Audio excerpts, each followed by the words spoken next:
encontramos en el beach a ver, no sé, estaba comiendo en el beach, pues me encontré a mi papá. Tal vez el destino nos unió para estar juntos toda la vida, oh sí. Después fuimos a la casa a jugar Xbox, después a la cena. Hola amigos, ¿cómo están? Bienvenidos a la saga parental. El día de hoy estamos de manteles largos porque tenemos con nosotros al maestro Germán Villa Juárez, el cual se dedica principalmente a tocar todos los temas relativos al derecho penal y también el derecho a la salud. Bienvenido, licenciado, por estar aquí. Gracias, buen día. Sí. Pues aquí aceptamos esta invitación para poder ilustrar a todos quienes necesitan atención a la salud. Derecho preservado en nuestra propia Constitución, que emana de los gananciales de las presiones internacionales en México para poder atender este tema tan hoy en boga con esto de nuestra pandemia que tanto problema nos ha causado. Es así que México se ve relacionado con tratados internacionales en donde se obliga a atender la salud. Este derecho a la salud plasmado en nuestro artículo 4 constitucional, es cierto, implica este contexto el hecho de tener derecho a la salud, la atención médica, hospitalaria, diagnóstico, tratamiento, uso de medicamentos, puntos de vista de especialistas. Lamentablemente, como todo está sujeto pues a una administración, y en razón a esto pues es el problema de poder hacer llegar la salud pues a todos los rincones de este país con esta población pues tan grande. Lamentablemente pues todas las instituciones concentradas pues en las ciudades más concurridas en población, dejando aisladas a muchas de estas. Hay temas en especiales como es la propia vacunación. Dicen las instituciones que está protegido y sin embargo aún sigue habiendo casos. ¿Cómo es posible que siga habiendo casos con secuelas de polio, de poliomielitis? Y los reportes dicen que no hay casos. Cada vez hay más casos reportados de tuberculosis. Sigue habiendo casos. Ahora hasta tuberculosis genital. Es sorprendente, pero no se vigila. El Estado tiene esa obligación de prevenir, de fortalecer, de llevar una buena administración para efecto de poder brindar atención a la salud. Ese es nuestro tema que trataremos el día de hoy. Pues es un placer que estés aquí con nosotros, Germán. Y pues bueno, también esto que tú nos estás comentando pues es garrafal porque se supone que pues para eso fue la revolución y toda la presencia de las instituciones sociales y en particular las que se dedican a la seguridad, que podríamos citar, hablando de México, podríamos citar que tenemos las principales, es el Instituto Mexicano del Seguro Social. ¿Sí? Así es. Creo que es de los 40, ¿no? Más o menos. Sí, el mismo ISSSTE, ISSSTE. para los trabajadores del Servicio del Estado. ¿Otro? El ICEMIN para los trabajadores del Estado de México, Ok, ¿sí? También para el ISFAM, para las Fuerzas Armadas, ok, que todos van sobre esa misma línea. Deben de atender la atención a la salud. Pero tan es así que años van, presupuestos van y no logra cubrirse. En este caso cercano a la pandemia, sorprendente, adquiridas 1.300.000 pruebas, y es sorprendente, no se han hecho las pruebas necesarias.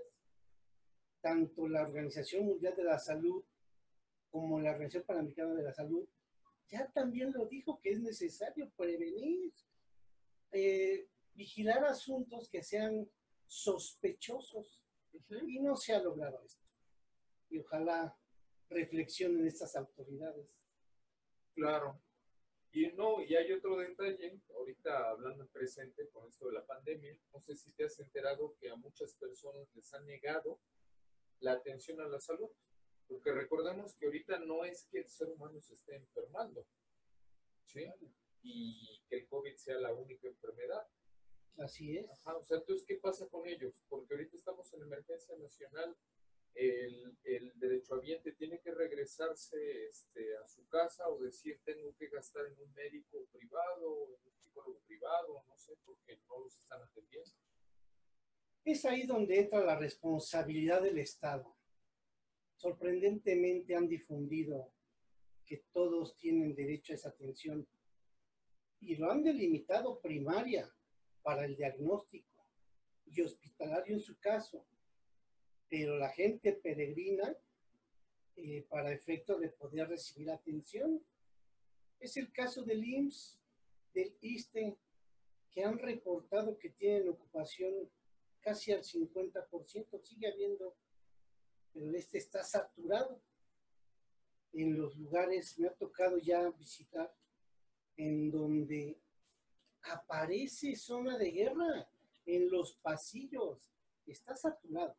Si en épocas normales está saturado, llegan a tardar más de 8 horas en espera en área de urgencias, no hay asignación de cama para dar atención integral. Ese derecho a la salud exactamente lleva ese tratamiento integral, no solamente la propia salud, también la salud emocional. Cuando se ve esta alteración, pues siempre va aparejada de las dos. Y es ahí donde hay mecanismos ya, donde actualmente litigo asuntos claros donde se han violado ese derecho a la salud. Derecho que puede causar un daño irreparable. Este hecho de no atender oportunamente la atención a la salud, pues nos puede llevar a la pérdida de la vida o a la disminución de alguna función de algún órgano. Esto es sorprendente, pero sigue pasando. México, que sigue siendo país en desarrollo, con independencia a estar aliados y muy cercanos a los amigos del norte, se sigue observando esta deficiencia y el único responsable es el Estado. ¿A través de qué mecanismos podemos hacer esta defensa? Eso sería muy interesante que por favor nos puedas decir. Claro, para la época, para poder atenderlo de forma inmediata, pues hemos estudiado el uso del juicio de amparo, anteriormente llamado juicio de garantías. Sigue siendo una herramienta que es demasiado útil, pronta para efecto de recibir esa atención médica. Muy cercano a estos días llega un servidor público con todos los datos clínicos, fiebre, problemas de respiración, de olfato, de gusto, carecía de todo esto, dolor articular, diarrea, malestar en general, y no logró diagnosticarse. Viene, me consulta y le digo, con los datos e informes que tienes, es muy probable que esté activo tu padecimiento. Aquí en este caso, no soy el especialista médico, pero los médicos tienen que hacer su trabajo. Así como hay esa clasificación de enfermedades, no puedo decirle al paciente, creo que tienes tal padecimiento. No. Ajustándolos a las normas oficiales, debe de decir técnicamente un diagnóstico. No decir que tiene un problema de oído. No, tiene una otalgia, probable otalgia. No, debe de decir certeramente, usar todos los mecanismos, desde una muy buena historia clínica, es fatal, con eso pueden saber. Con información que tenga el paciente de algún antecedente o riesgo de trabajo. Aquí en este caso que les estoy comentando, es de un trabajador que tiene contacto con población abierta, enfermos, y es ahí donde se contagia. Cuando me consulta, no ha sido diagnosticado, a pesar de haber sido ya consultado por 5 médicos Wow. de urgencias médicas. Claro. Llega a su clínica y continúa con el mismo manejo. Y lo peor, arriesgando a sus compañeros de trabajo, a su propia familia. Le extendieron licencia médica para no trabajar por 28 días, pero eso no es suficiente porque el familiar está en riesgo. Es cierto, sabemos que no hay tratamiento, pero sí debe de mantenerse en vigilancia. Actualmente tiene padecimientos con problemas respiratorios.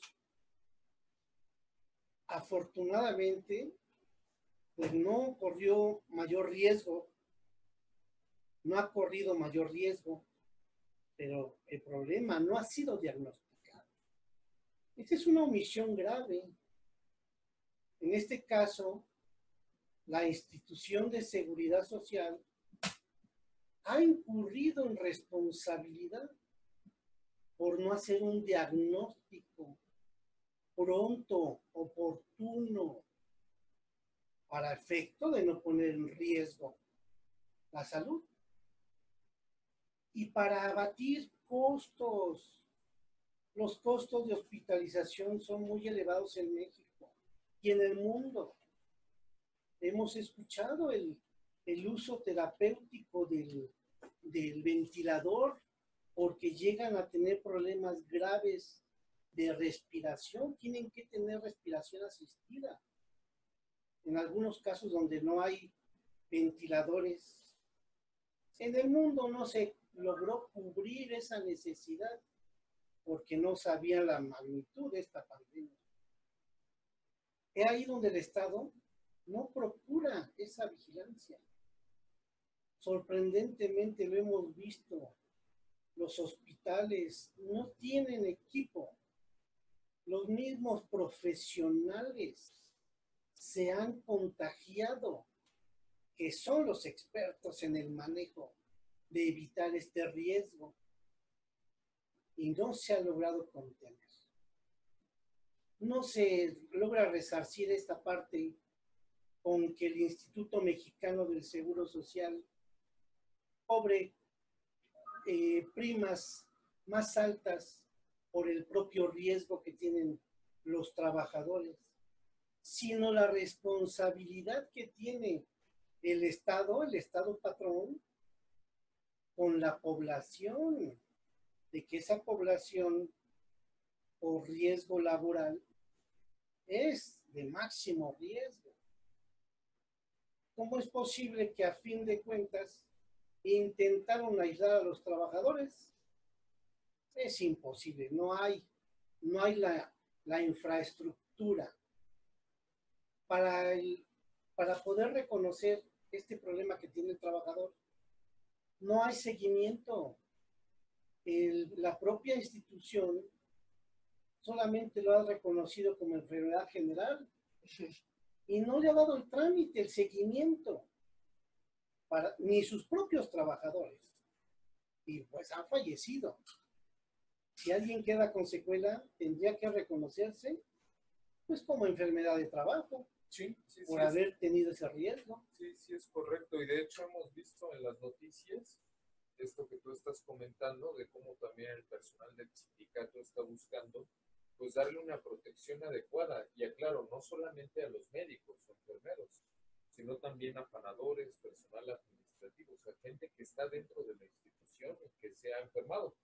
Vaya, el mismo titular del Seguro Social se enfermó de COVID y estuvo 3 semanas sin estar laborando. Sí, aislado. Aislado. Entonces, esto que estamos viviendo, pues es para todos. Ajá.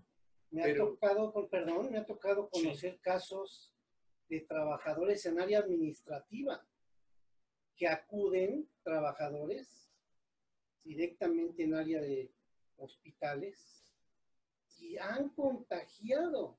Ahí es el mecanismo muy simple. El hecho de no prever esta bendición de haber lanzado todo a hacerlo en videoconferencia, pudo haber reducido muchos problemas.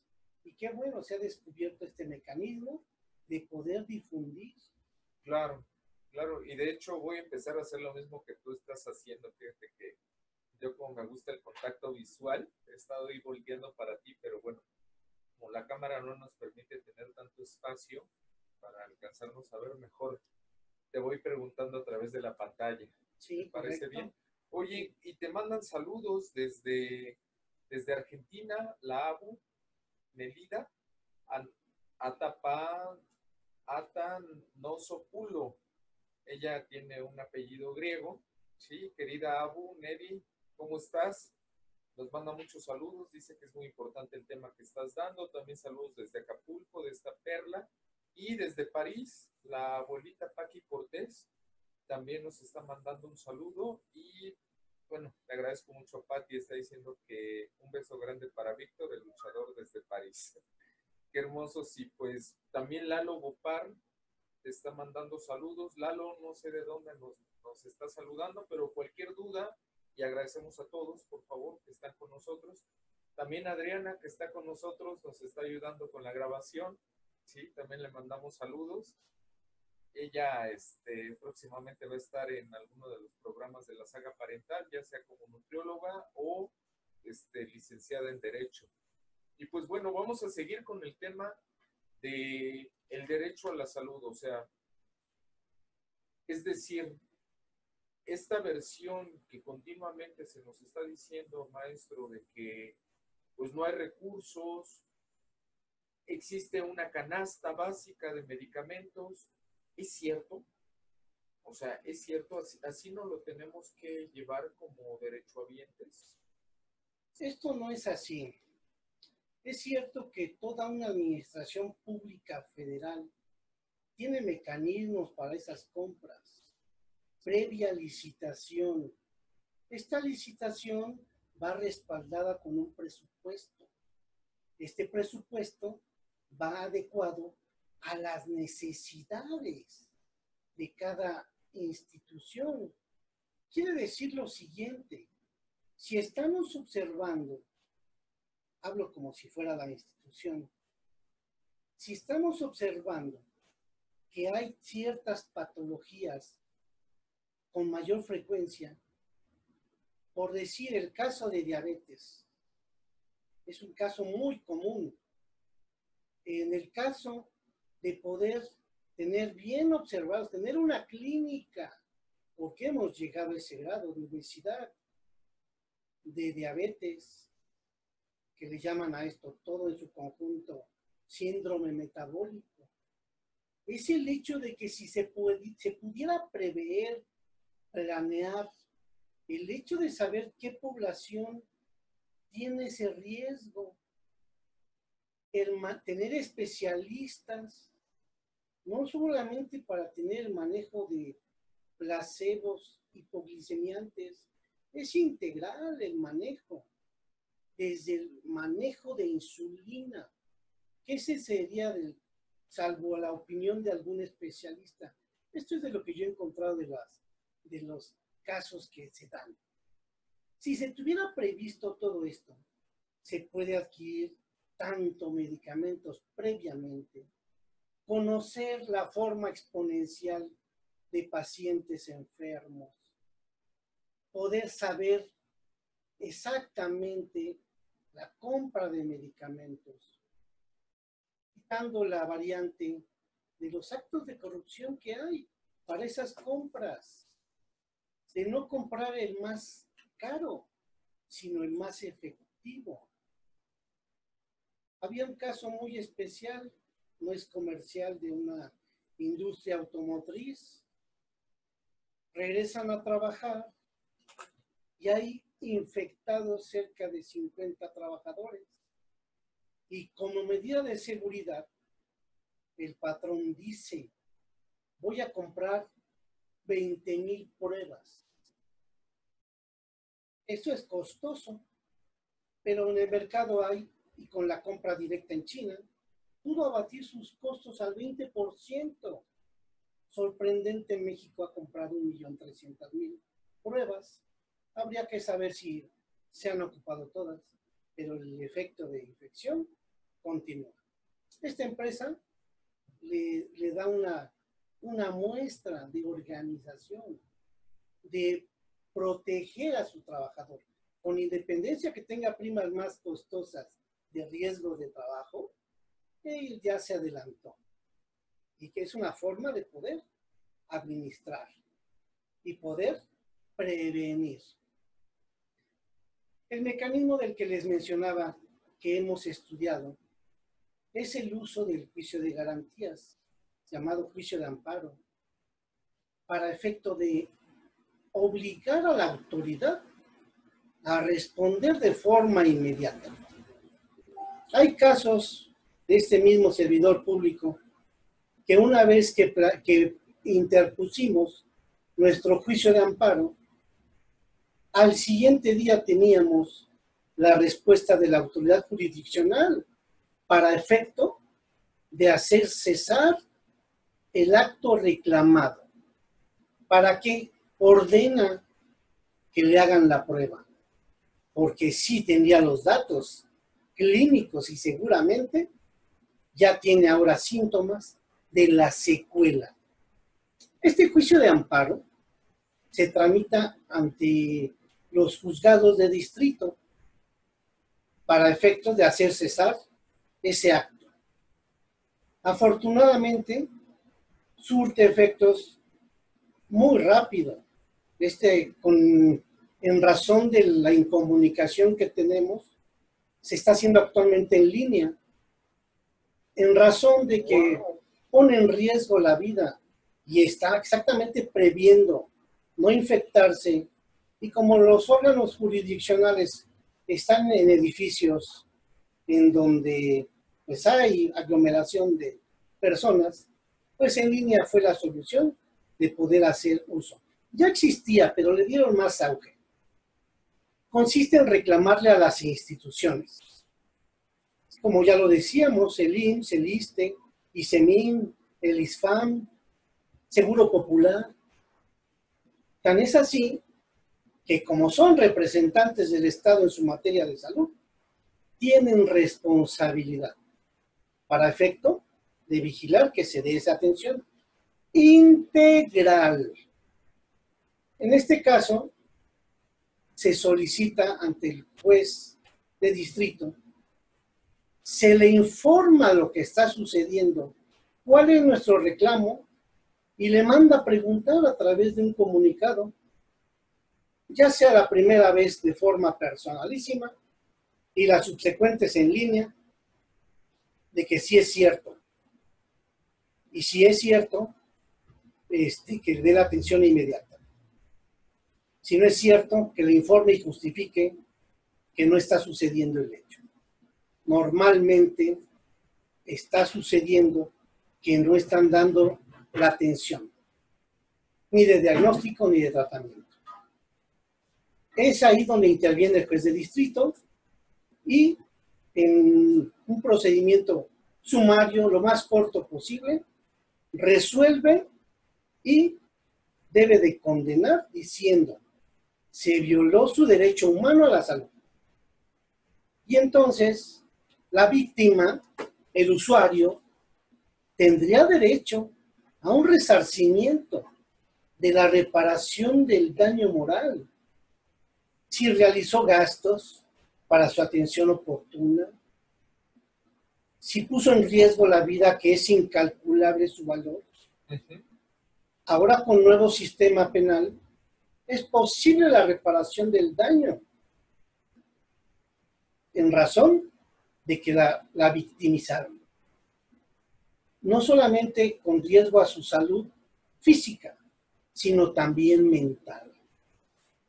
Esto, lamentablemente, en México es muy nuevo, pero hay que hacer uso. Los abogados, los propios servidores públicos deben de ser responsables de este manejo y aprender, no tener que llegar a la etapa del orden civil. Esto tiene un impacto en el orden penal y administrativo. Así es, así es. O sea, por ejemplo, se supone que los médicos de familia tienen esta visión integral. Sin embargo, también lo que estamos viendo, y nos está diciendo esta Adriana, para complementar lo que usted está comentando, de que debe existir una prevención desde el primer nivel de la salud. Le saldría mucho más económico a las instituciones y tienen esa capacidad para hacerlo. Sin embargo, luego vemos que el médico de familia, a pesar de que sepa que el padecimiento tiene que ser cubierto por muchas áreas, como lo es de forma integral, dice: usted se puede comprar algunas cosas y otras cosas no se las va a poder. ¿Por qué? Porque el seguro o la institución no se las va a poder dar. Por ejemplo, necesita hacer deporte y no le dan un acceso a un club deportivo. Y vemos que los clubes deportivos que ellos tienen, pues prácticamente se caen de no usarlos. ¿Sí? O sea, el que está aquí en Tlalpan, hablando del Seguro Social, el que está aquí en Tlalpan nadie lo usa, el que está en Lomas Verdes, muy pocas personas lo usan. ¿Y cuántas personas no necesitarían estar fomentando ese nivel de salud? Una asistencia con un nutriólogo incansable. Ven al nutriólogo una vez al año, si es que les va bien. Al psiquiatra igual, al psicólogo lo ven una vez al año. ¿Por qué? Porque no hay mucha cantidad de personal. Y se le dice: váyase y mejor usted. Le recomiendo tal psicólogo particular, tal nutriólogo particular. Y en último de los casos, si el paciente empieza a solicitar sus derechos, te hacen ver como revoltoso, diciéndote: vaya y hable con el coordinador. Esto mismo que me está diciendo, vaya y dígaselo. Siento que es la responsabilidad del médico hablar internamente y decirle cuál es nuestra capacidad para atender a esta población. O no sé, ¿qué verías ahí? ¿Hay alguna línea de mando o algo que existe para ahorrarle el dinero a la institución, porque esto no lo vamos a llevar a la casa? No sé. El Estado, en razón de que él tiene la obligación de prever cualquier eventualidad, hay planes igual para efecto de poder dar esa atención de primer nivel, de ver exactamente la prevención de las infecciones, como es en este caso hoy de la pandemia. Evitar que la gente se contagie. Esa es una pequeña parte, ese es el ámbito del manejo por riesgo a la primera instancia. Si previenen esto, como muy bien cierto, como lo dices, Víctor, el hecho de poder planear es poder evitar hacer gastos. gastos de atención hospitalaria, es muy costosa.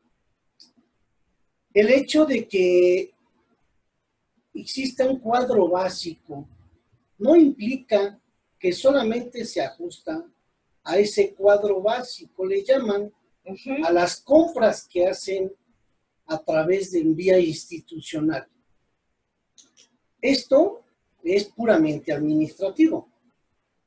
¿Cómo es sorprendente que una decisión médica pueda estar por debajo de una decisión administrativa? Eso no es posible. La ponderación de derechos, como es hoy la de salud, está por encima de la ponderación económica. Si es cierto, es de utilidad pública. Tan es así que los trabajadores hacen sus aportaciones y dan sostenimiento a ese Instituto Mexicano del Seguro Social. Tan es así que tiene derecho a esa atención médica y hospitalaria. La misma Corte lo ha dicho en sus casos resueltos. Hay un criterio que nos debe de normar, que señala que en el caso de que no hubiera en ese supuesto cuadro básico, la propia institución, en representación del Estado, debe de hacer cumplir, dar el tratamiento correcto. Es muy común que digan, no tenemos este medicamento, iniciamos el procedimiento de juicio de amparo y aparece dentro de las 24 horas que el juzgado de distrito le dice, tienes 24 horas para que le des la atención integral. Y si el acto reclamado es la falta de entrega de este medicamento, aparece mágicamente. Me ha tocado ver en casos de algunos de mis clientes, en donde aparece, por supuesto adquirido, de los típicos medicamentos y útiles genéricos intercambiables, que son los mismos, algunos con liberaciones ya de patentes, y son los mismos. Les hablaba hace un rato del caso de insulina. La insulina es muy económica y es más efectivo el tratamiento de insulina para los diabéticos que el uso de hipoglicemiantes. Pero ¿hay políticas? No. Hay criterio científico y eso es lo que deberían usar. En el caso hablábamos de la atención pronta, expedita, pues hay veces que no se llega a dar. Y es ahí donde podemos hacer uso de este juicio de amparo. Se reclama, nos deben de atender de forma inmediata, le da oportunidad a la autoridad de que justifique por qué no se lo proporcionaba. Normalmente explican que no hay la existencia, que no hay espacio para una cirugía, que no hay espacio para dar la atención de especialista. Es ahí donde falla la administración pública. Si hay suficiente recurso, pero está mal administrado. Y entonces el juzgador debe de conceder esa protección a través de este juicio. Y para efecto de evitar revictimizar, también le debe decir a la autoridad del caso que comentas, Víctor, que es alguien lioso porque inicia un juicio y le debe de apercibir. Te apercibo que no revictimices al recurrente del juicio de garantías, porque esto sucede, pero está en función de hacer uso de él. Como muy pocos conocen esta parte de la aplicación del derecho en atención a la salud, pues es muy poco el uso de él. Es por eso que ahora estamos promoviendo este tipo de juicio, para efecto de hacerlo más pronto y expedito. Pues la verdad, yo quisiera recomendarte, porque pues, en la relación que he tenido con el maestro Germán, me he podido dar cuenta de varios casos de éxito que ha ido manejando. O sea, es decir, no es solamente el hecho de que lo puede hacer un abogado, sí lo puede hacer un abogado, pero también tiene que ser un abogado que esté capacitado y que entienda también los términos de salud. Por ejemplo, en tu caso,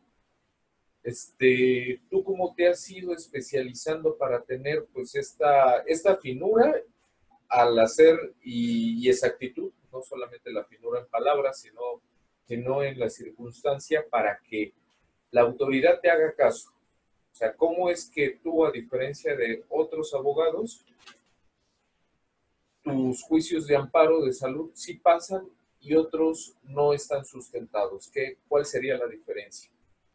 Bueno, en mi formación, pues conozco la ciencia de la salud y he venido practicando este tipo de juicios. Tú eres químico, ¿no? Así es. De primera carrera. Tengo asociados profesionales en la materia de medicina con suficiente experiencia para conocer casos de ciertas enfermedades. Entonces tienes círculos de asesores. Así es. Colaboradores. Y también hechos que no conozcan, pues debo de sustentarlos con bibliografía. Eso es importante. Aquí no termina el estudio. Ningún caso, ningún padecimiento es igual. Los expedientes clínicos de los pacientes hablan, y si fuera correcta esa aplicación de esa normatividad, se podrían auxiliar de ese instrumento. Es la bibliografía del propio paciente. El hecho de que conozcan a un paciente de diabetes durante una cierta época, conocen, y si supieran de su patología de hace un mes, pues podrían saber qué avance, qué retroceso tienen, qué control, para efecto de poderle dar ese seguimiento. Sí, es cierto, es importante la especialización. Tuve la fortuna de trabajar en hospital y pues también es otra fuente de experiencia.